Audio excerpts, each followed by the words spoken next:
All right, part two, lesson two, cities in the clouds. This title is very beautiful, right? Okay, and this picture is beautiful too. But I'm wondering why people like to live in a tall building. Can you give me the answer? And what do you think? You like to live in a tall building?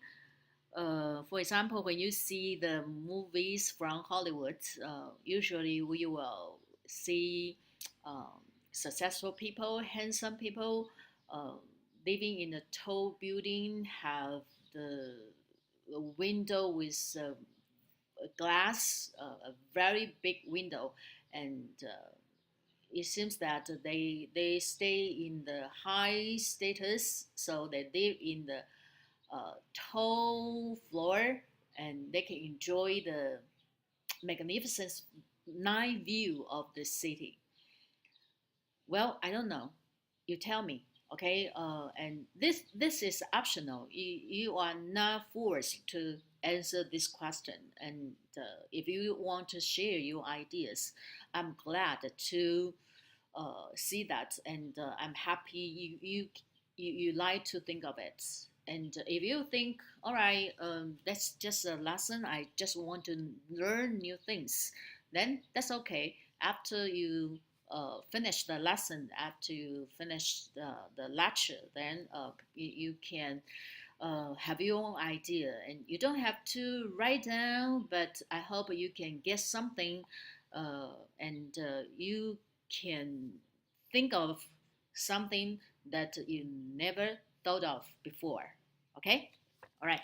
So we start with the last paragraph. The paragraph is number 4. All right. The main idea: because of the technical advancements, the building walls became thinner and the construction became faster. All right. So see, remember the first 3 paragraphs we have discussed, right? The way the tall building was constructed in the old times, but with the advancements of the technology, then the skyscrapers are not a difficult thing, not a difficult job for the architects, for the construction people, all right? Then you can see the graphs. This is a skyscraper, okay? And then we can see what it's like today, right? The building walls were thinner, okay? And then more windows, okay? And more room for stores and offices. All right. So if you see tall buildings in the cities, then it seems like a symbol of advancement. Okay. All right. So you will see they are better advantages. All right. That to buildings with metal beams, because the building walls were thinner and they could have more windows, which made the rooms much more pleasant.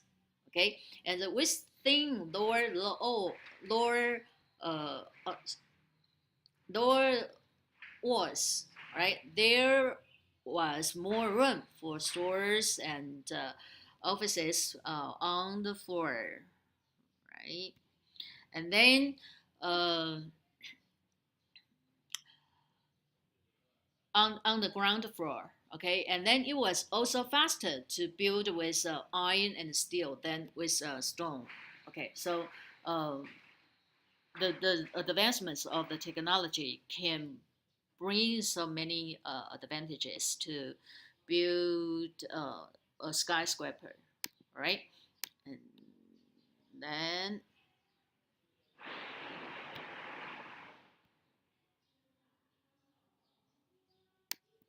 that's the one. The main idea is the invention of the elevators help people go to the top of skyscrapers. All right, I think the most important name is, Okay, Elisa Otis. All right. In our lesson, you will see Elisa Otis invented the safety elevator and first showed it to the general public in 1853, which means in the 19th century. And by the 1880s, all right, they were elevators run by electricity, which were fast and light enough to use in skyscrapers, right? And then, well, as we know, they were developed at just the right time, okay? Because, if we don't have elevators, how can we go to the top floor of the skyscraper, all right? So you can see the picture. All right, that's uh, the showcase of the uh, elevator in the old times. All right, from the picture we can see how the technology is advanced, and how the, the the skyscraper, and how people uh, can enjoy the advantages of the new technologies. All right, and then the next paragraph. All right, the main idea is architects and engineers have to solve some other problems. All right, since the skyscraper, all right, the buildings are taller, then there are more details. The architects and the engineers have to pay attention. So the first one is figure out a way to get water to all of the floors. Well, we are not architects, we are not engineers, and we are not so familiar in this field.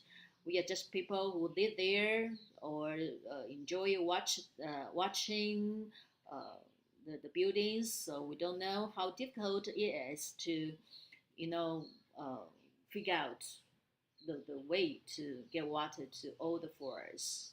All right. And then the second point is to prevent the buildings from moving too much in the wind. All right. And I don't know if you used to go to the tall building and has have experienced um, you know the way that the tall building in the high winds. All right,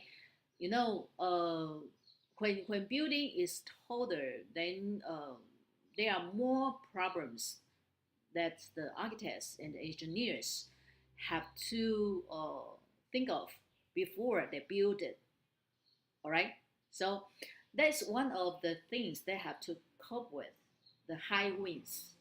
All right, and then number three, to make the buildings as beautiful as possible. Of course, if the building is not so beautiful, then it is not necessary to build the tall building, right? Okay, so see the picture.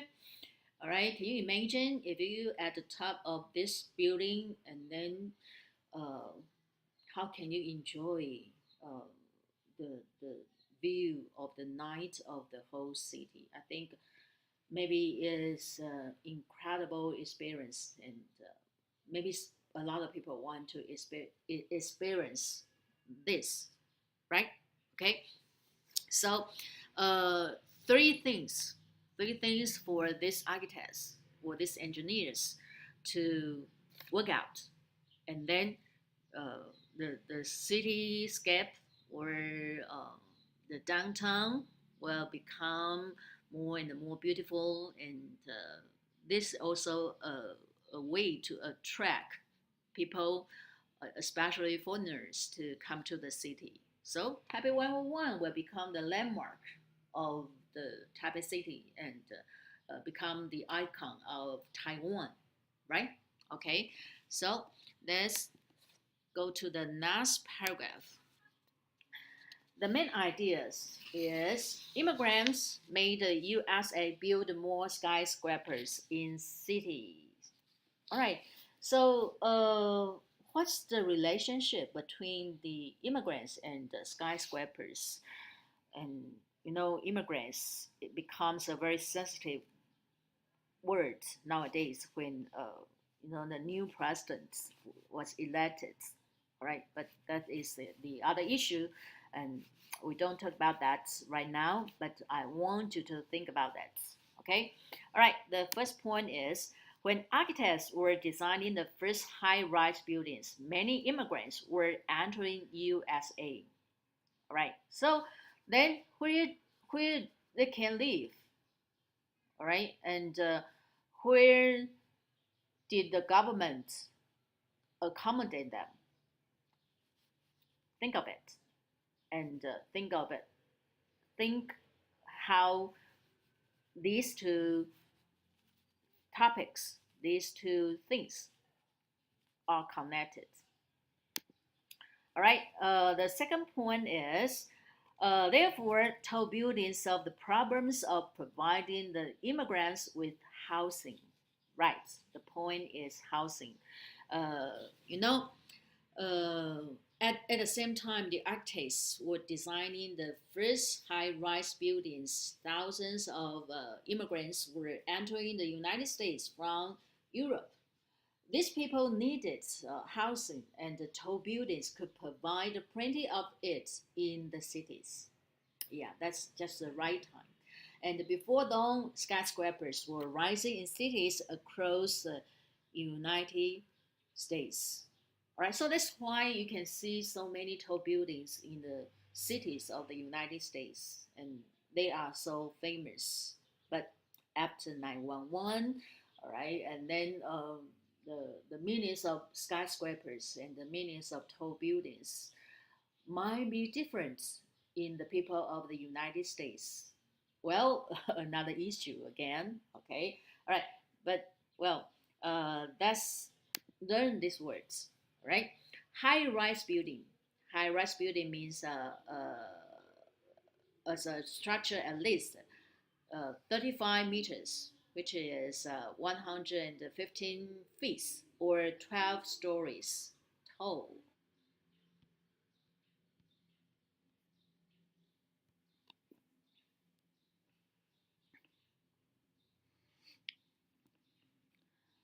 The main idea of next paragraph is after the problem solved, more and more high rise buildings appeared in the 20th century. There are three examples here. The first one is in 1901, in 1909, a 50 stories building was built in New York, right? And then in 1913, one with the 60 floors, I think in New York too, right? And then the next one is 1931, the Empire State Building in New York was finished, which was 1 and 2 stories high. Right, this one is very big, is very famous, and I think until now it is also a kind of landmark or icon of the New York.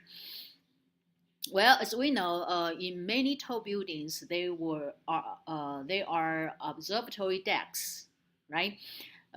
In the observatory decks, you can use the telescope to, you know, watch the view in the distance, and maybe some movies from Hollywood will take these buildings as backdrop to uh, shoot the romantic love story, or you know um, the most famous one is Sleepless in Seattle, as I remembered.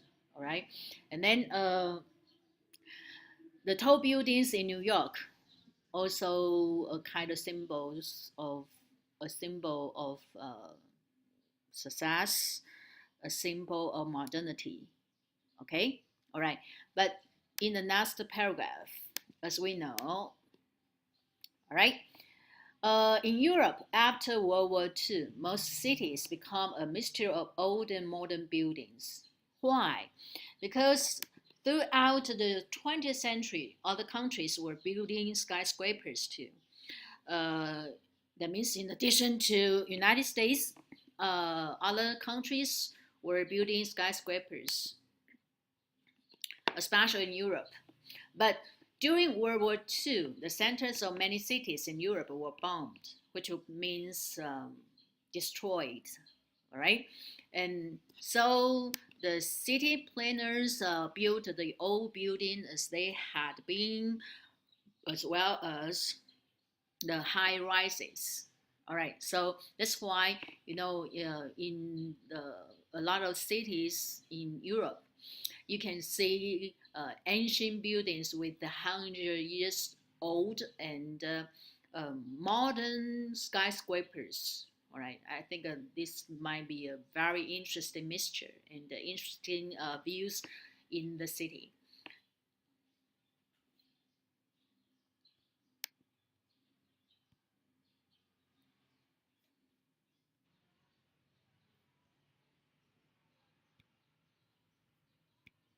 Right? Okay, so uh, in this paragraph, you can see three examples of the tall building, especially they appear in the 20th century. All right, and then the next paragraph is about a very special design of the tall building.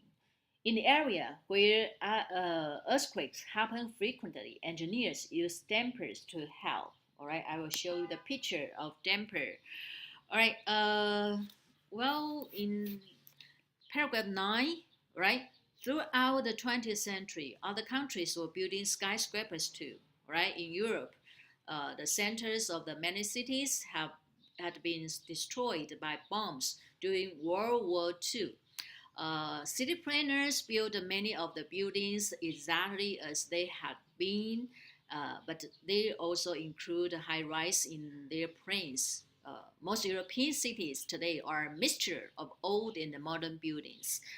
Okay, so that is very interesting. That if you go to Europe, then you can see the mixture. I mean, a very different view from the United States, from cities in Asia. Uh, they are modern as well as ancient. Okay, all right. But here, you see the picture and you know what it is. It is called dampers. All right, and in the next film, I will show you how a damper is work. Take Taipei 101 as example.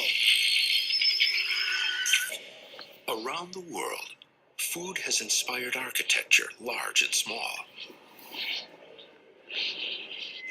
Some say this building, in Taiwan's capital city of Taipei, looks like a towering stack of takeout containers. Known as Taipei 101, it was once the second tallest skyscraper in the world and was home to some of the highest restaurants on the planet. To stabilize the 101-story skyscraper in high winds and earthquakes, engineers devised a technology that moves. A tuned mass damper system was installed, the largest in the world. It's a 720-ton steel pendulum made of 41 circular plates. It's suspended between the 92nd and 88th floors by 8 cables. It serves the function of dampering the swaying of a building. Essentially what that mass damper does is sways opposite the building, cancels each other out, and then comes back to rest. In a life after people, will this sphere of steel be the building's savior, or will the mass damper become a weapon of mass destruction?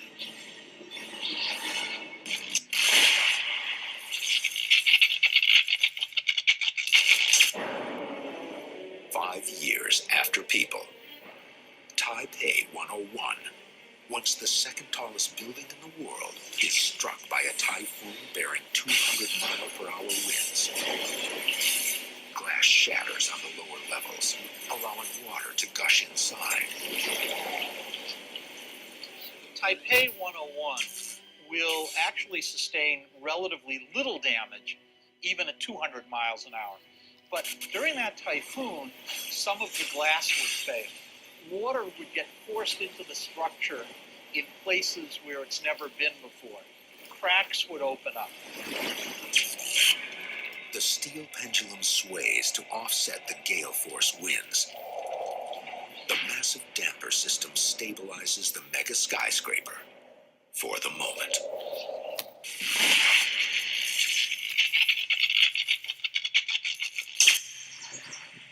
"200 years after people, Taipei 101, a building that some thought resembled a stack of takeout containers, is now being taken out by corrosion in a surprising way.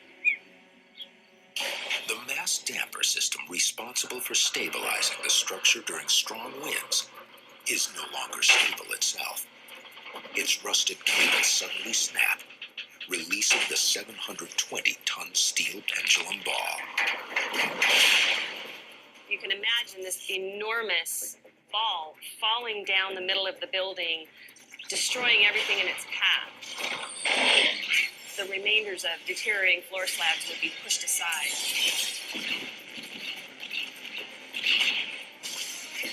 The pendulum ball bulldozes everything as it falls 88 floors.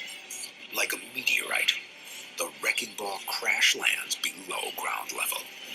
Taipei 101 is no longer the world's second tallest skyscraper.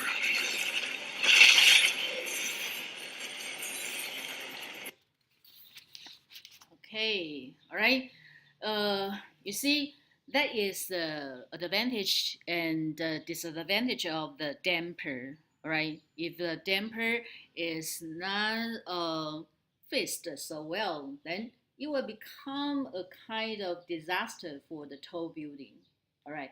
But that is also a kind of task for the architect and the engineer, all right? So actually, it is danger. It's kind of danger for building a tall building. Actually, during the construction of Taipei 101, at least 5 people died, right? And these kind of accidents maybe could be avoided, but well, maybe it just happened. Nobody wanted it happen, but well, nobody can expect the result because building the tall buildings contains some kind of potential dangers.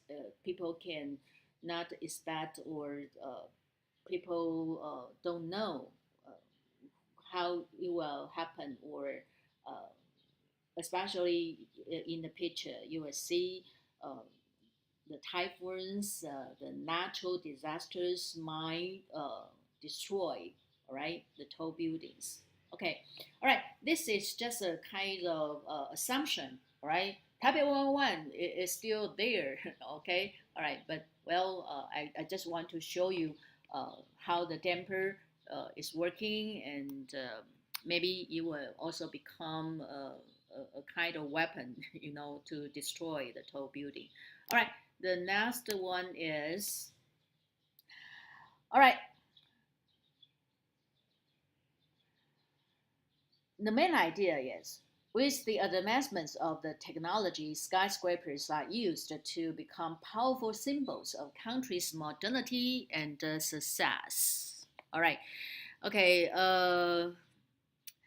we can see people love to live or work in the tall building. It seems that they become a kind of elite. Elite means smart and uh, people with very good income, all right, and with professionalism, all right, and they are important people in the society because they may control the uh, economy, or control the uh, financial issues in our society or in the country. All right, So we can see people like to have offices in the tall building to symbolize their success or to symbolize their importance. All right. So uh, let's see. The fast elevators can make the skyscrapers taller and taller. All right. For example, the elevator can go up 60 kilometers per hour. All right, and then advanced cooling systems and the glass paneling. All right, these two equipment can help the building become a pleasant environment.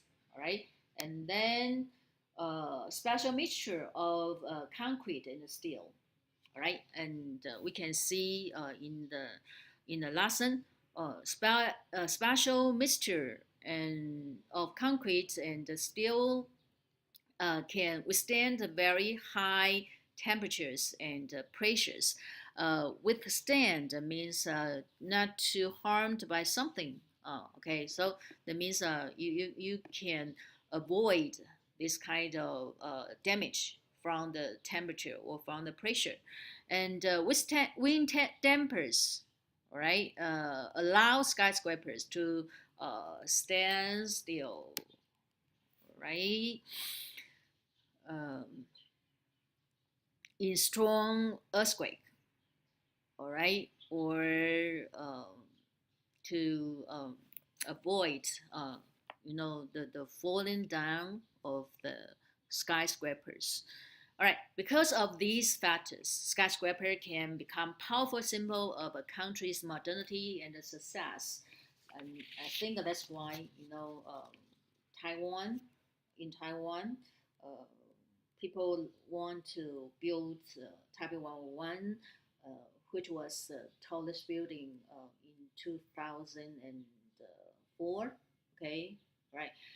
Uh, I don't know if it was a smart decision, but well, it didn't mean so much to me.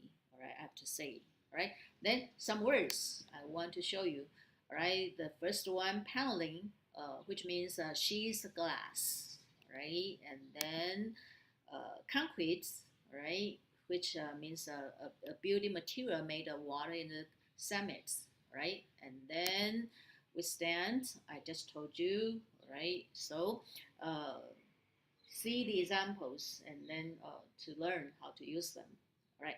And then in the last paragraph, the main idea is with the invention of computers, people begin to think of necessity of tall buildings in cities. All right. As we know, the advantage of computers for work, right? If you have the computer, if you have the internet, you can work at home, you can work everywhere. Everywhere is your office. Well, but anytime is your working time. All right. I hope not. Okay. I hope not in the future. All right. And then living in the skyscrapers. All right. In the lesson, we know that the skyscraper may look great, but some people think that with the invention of computers, a company does not need to have all of its offices in one building, in one huge building. People can communicate by computer from offices spread out all over the city or even from their homes. And do we want 200-story buildings? Do people want to work and live that far above the ground? Well, they are all questions, right? The architects and the engineers who are planning those new skyscrapers have to think about these issues if they want to keep making buildings that allow us to live and work in the city. And if there are more people just like immigrants, all right, we have to accommodate them. So we need skyscrapers. Questions. All right. Well, they are questions, offered by raised by the writer, and you don't have to answer them, of course, but I hope you can think about them. All right, and this is a picture. You see, I think that some people, especially some girls, want to seek in this kind of office and work in this kind of environment.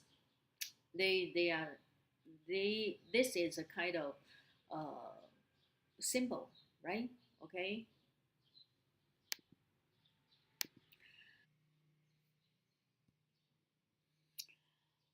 Now let's come to some kind of conclusion, right? Pros and cons of the skyscraper. The first one, pros, of course, it's a great way to maximize the land usage. For example, in a piece of land, um, you build a house or mansion, probably there will be maybe 20 people who might live there, all right? But if you build a skyscraper, then you can accommodate 200 people, maybe, all right? So that's a very good way to make the land to a great usage, right? And number two, it provides great views to residents. That is no doubt, right? If you live in the tall floors, you can enjoy the distant view, and you can have the feeling of success and the feeling of floating in the sky, right?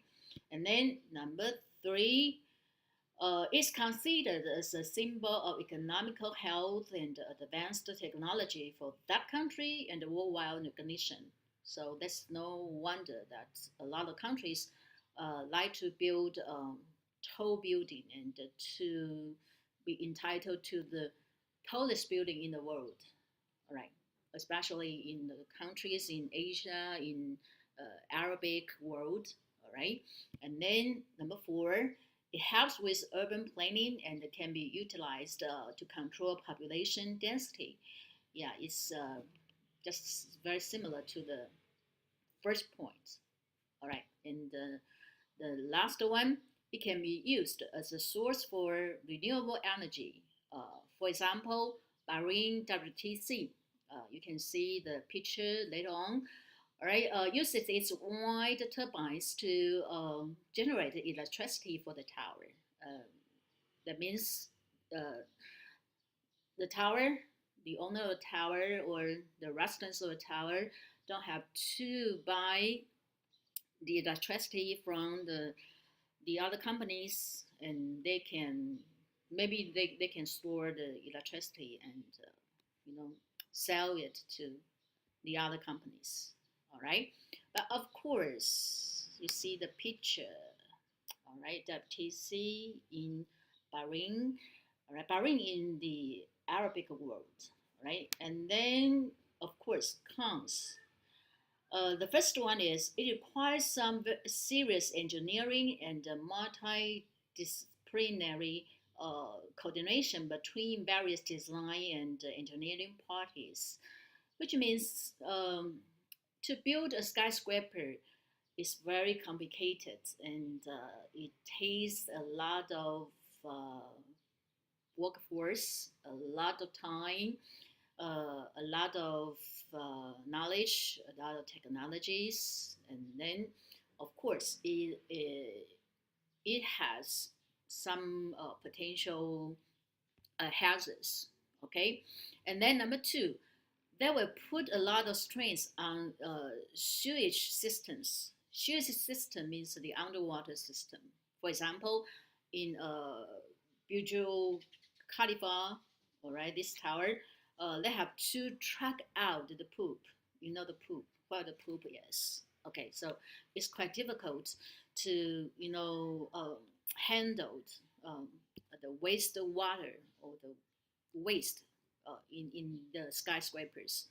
And number three, the tiniest mistake or overlook in the design phase can be catastrophic during the building's life.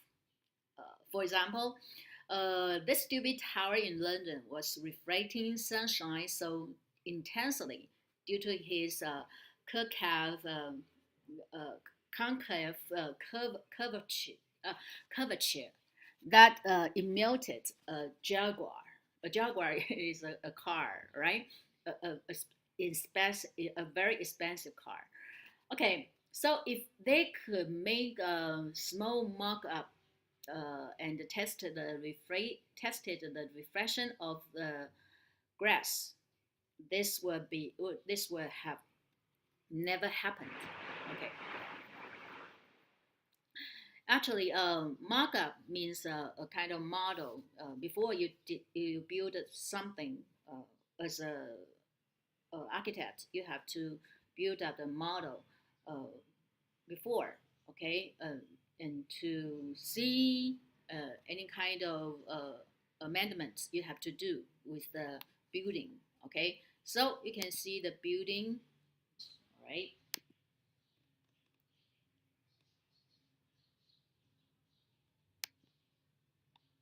Okay, the first one, elite residence. All right, and you can see the details.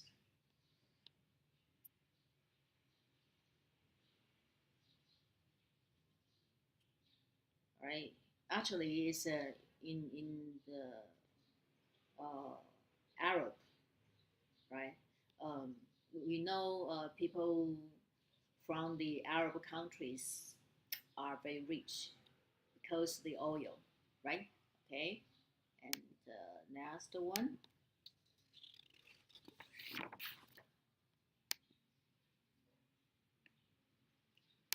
Again, in the Arabic area, Kuwait.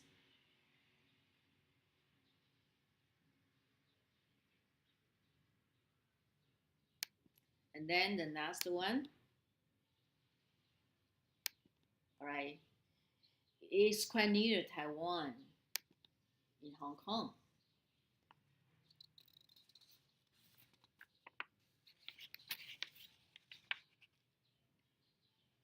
And the next one in China, okay, Guangzhou, right? And the details.